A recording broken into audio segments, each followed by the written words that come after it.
instigator of this project. We are now going to discuss the module Questions, a Transformational Generative Grammar Account.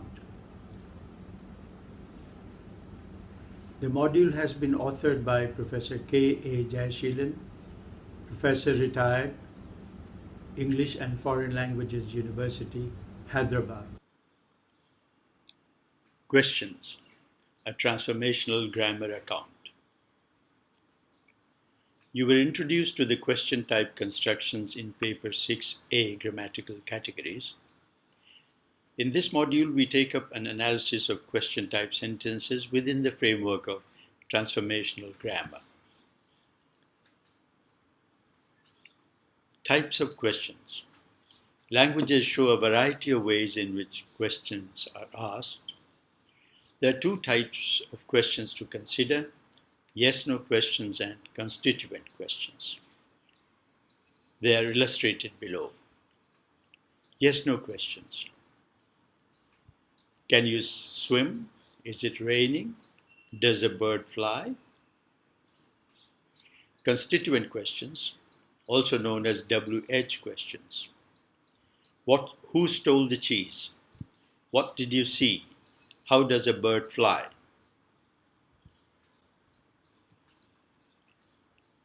Yes-no questions, as the name implies, can be answered by yes or no.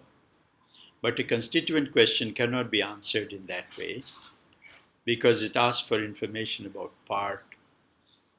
a constituent of the sentence. For example, who stole the cheese? Asks you to fill in some information about who. The answer can be, a mouse stole the cheese.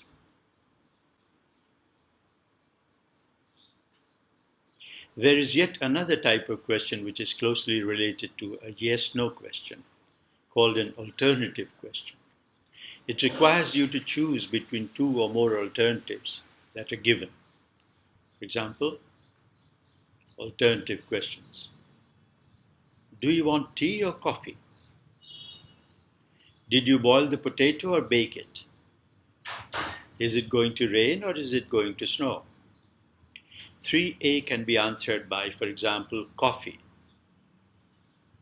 But yes would not be an appropriate answer.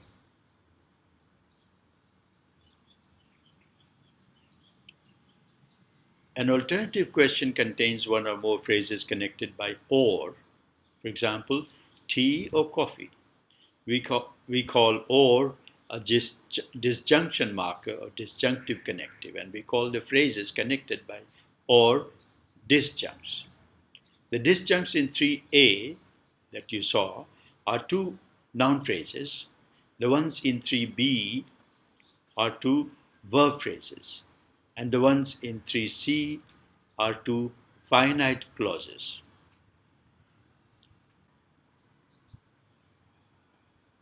Now, as we said, yes-no questions are very closely related to alternative questions, both syntactically and semantically. It's been argued that the yes-no question in the sentence 4A that you see on the screen has the underlying representation 4B, that is it raining? Has the underlying representation, is it raining or not raining? The claim is that the second disjunct of 4B is suppressed because it is obvious in the context. If this claim is right, ordinary yes-no questions are also a type of alternative question, one in which the alternatives are a clause and its negation. For this reason, the yes-no questions are also called polarity questions because the alternatives they offer are the polar opposites, true or false.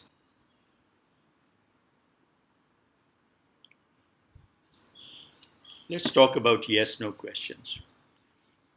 The idea that even ordinary yes-no questions contain a disjunction in the underlying representation becomes more plausible when we make a survey of questions in a large number of the world's languages. In a great many languages, the way to make a yes-no question from a declarative sentence is to add the disjunction marker to it. Consider, for example, Sinhala. The sentence is, given there with the English meanings. So does the minister want tea or coffee?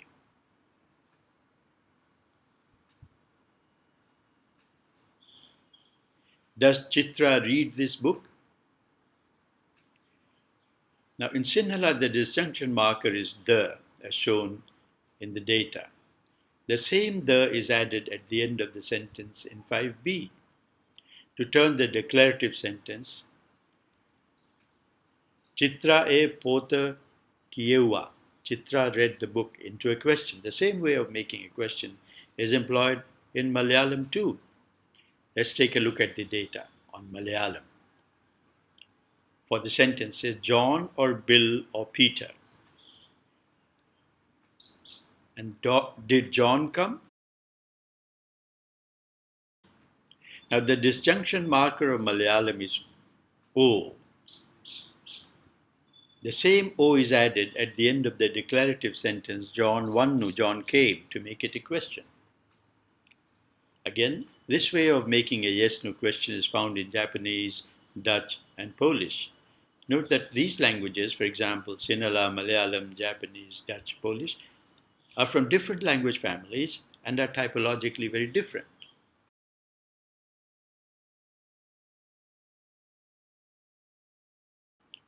When the disjunction marker is used to make a yes-no question, it's functioning as a question particle, that is, as an element that signals a question.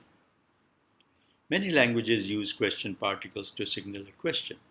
The question particle need not always be the same as the disjunction marker of the language. For example, Hindi Urdu uses kya, meaning what, as its question particle, but its disjunction marker is ya. John aayega kya? Will John come?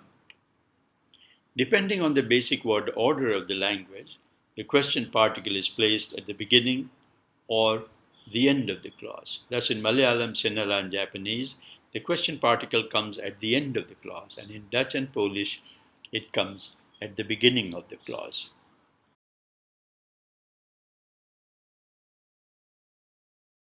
Let's take a look at English.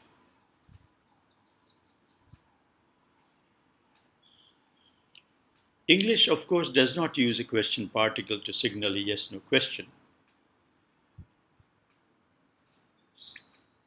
How does English make a yes-no question then?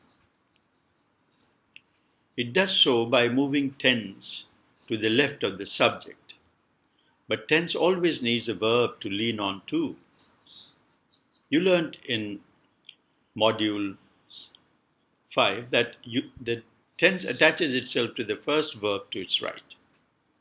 So tense, when it moves to the left of the subject, takes with it the auxiliary verb it is attached to.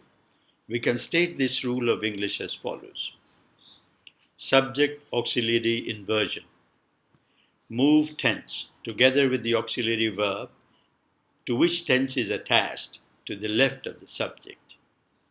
The operation of this rule can be seen in the following pairs of sentences. 9. He can swim. Can he swim? He would have passed the examination if he had tried. Would he have passed the examination if he had tried? It's raining. Is it raining? But as we already said in module 5, English has a problem when a sentence that contains no auxiliary verb has to be turned into a question. For example, John loves Mary. There is no auxiliary verb here, and tense attaches itself to the main verb. The problem is that the English main verb is lazy. It refuses to move. English nowadays inserts a dummy auxiliary verb, do, and tense attaches itself to it and moves it to the left of the subject. Does John love Mary?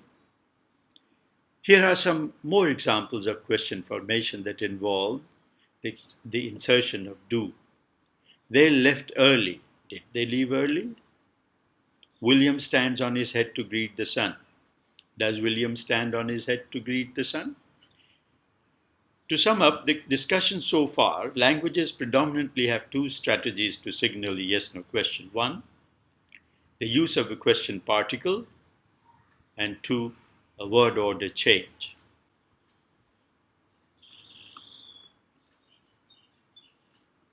Constituent questions. Now let's look at constituent questions. Constituent questions contain a question word or phrase. English question words begin with the segment WH, who, what, where, when, why, which. The only exception is how. For this reason, in the linguistics literature, it's become the convention to refer to question words as WH words, as we noted earlier. And the movement of a question word phrase is referred to as the WH movement. In the following sentences, the WH words are in bold type. Observe their position in the sentence on your screen. Who saw you? Whom did you see? When did you see him? Where did you see him? How did you see him? The meaning of a question like who saw you can be paraphrased as follows. Someone saw you. Identify that person. A constituent question always asks the hearer to identify, that is, make more specific something. Thus, in the sentence 16C, when did you see him, the hearer is asked to specify the time of seeing him. So a constituent question is also called a specification question for this reason.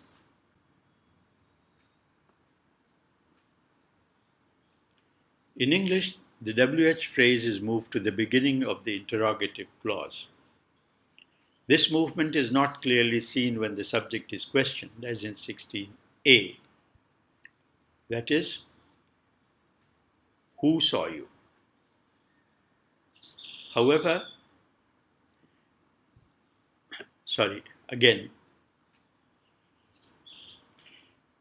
in English, the WH phrase is moved to the beginning of the interrogative clause. This movement is not clearly seen when the subject is questioned, as in the sentence, who saw you? This is because the subject is already at the beginning of the clause. But you can clearly see it in the sentence 16B, whom did you see, where the direct object is questioned.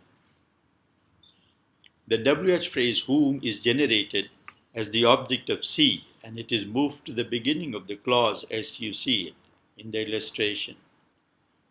Now this is an instance of WH movement, so whom has been moved from its object position to the beginning of the sentence position. Let us look more closely at the movement shown in 17. That is the sentences that have gone before, especially the sentence, whom did you see? Where exactly does whom move to? The current thinking in Chomsky linguistics is that there is a position immediately above the clause, which WH movement targets. To see the need for this position, we must look at an ordinary case of an embedded clause like in 18. He said that Bill saw Mary. The function of that is to introduce the embedded clause, Bill saw Mary, which is the sentential complement of the matrix verb say. Now, such complement introducing particles are called complementizers. That is a complementizer. And the position in which the complementizer is generated is called comp, C-O-M-P. The composition becomes visible only when something fills it. Thus in 18, that is, he said that Bill saw Mary, the complementizer that makes it visible. But in a root clause like 19 that you see on the screen, what one might wonder is the need for postulating comp. You saw Bill. The need for comp here too becomes clear when we question a constituent of 19.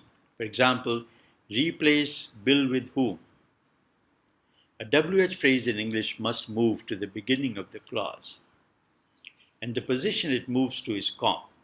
So WH movement also makes comp visible. WH movement moves the WH phrase to a position which is to the left of the complementizer in comp, and tends together with its auxiliary, moves into the position of the complementizer. This can be diagrammed as in the sentence 20, see on the screen. There are two movements in this sentence. First, there is a movement of the WH phrase, whom. Second, there is subject auxiliary verb inversion. So the verb is moved, that with the tense is moved to the beginning of this subject position. Now note that even in a yes-no question like did you see Mary, there is subject auxiliary inversion, although there is no WH phrase to move here. Look at this diagram. This movement too we can see is to the comp position.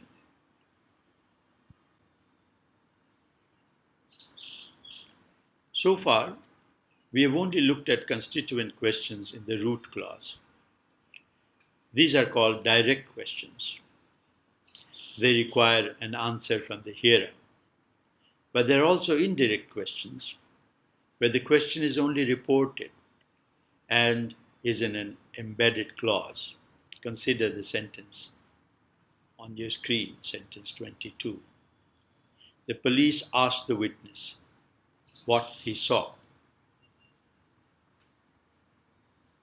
Here, what, which is generated at the object of saw, is moved to the comp of the embedded clause.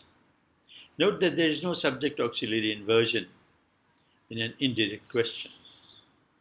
Also note that when a WH phrase is moved into comp, the complementizer that cannot be generated in comp. Many languages of the world do WH movement to comp in their constituent questions. But an equally large number of languages do not do this. How do the languages of India form their constituent questions? This is still a research question. It is difficult to give any definite answers. But by and large, Indian languages do not move a WH phrase to the left edge of the clause. Summary. So we have looked at in great detail the various types of questions that are found in world languages. We looked mainly at 4 types of questions: the yes-no question, the constituent question, are also known as WH question, the alternative questions, which involve the use of or, and finally the indirect questions. We saw how the notion of deep structure and the device of WH movement of constituents of a sentence allows us to provide a unified account of the different types of questions that are found in world languages, as varied as English, Malayalam, Sinhala, and Polish. Thank you.